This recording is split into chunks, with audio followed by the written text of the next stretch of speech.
উত্তর চব্বিশ পরগনার বসিরহাটে বিজেপির এসপি অফিস অভিযানে ডাক দেয় বিজেপি। সেখানে দলের রাজ্য সভাপতি সুকান্ত মজুমদারের ওপর হামলা হয়েছে এই অভিযোগ তুলে মঙ্গলবার বিকেলে উলুবেড়িয়া 16 নম্বর জাতীয় সড়ক অবরোধ করে বিক্ষোভ বিজেপির। পুলিশ অবরোধ তুলতে গেলে বিজেপি কর্মীদের সঙ্গে পুলিশের ধস্তাধস্তি শুরু হয়ে যায়।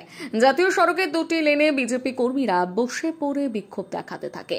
অবরোধের জেরে জাতীয় সড়কের দুটি লেনে যান চলাচল স্তব্ধ হয়ে পড়ে। বেশ কিছুক্ষণ অবরোধ চলার পর পুলিশের হস্তক্ষেপে অবরোধ তুলে নেয় বিক্ষোভকারীরা। সাধারণ মানুষের উপরে তার কোনো প্রতিবাদ না করে আজকে আমাদের শান্তিপূর্ণ অবরোধকে ভঙ্গ করার চেষ্টা করছে। তাই ধিক্কার জানাই এই মমতা পুলিশকে।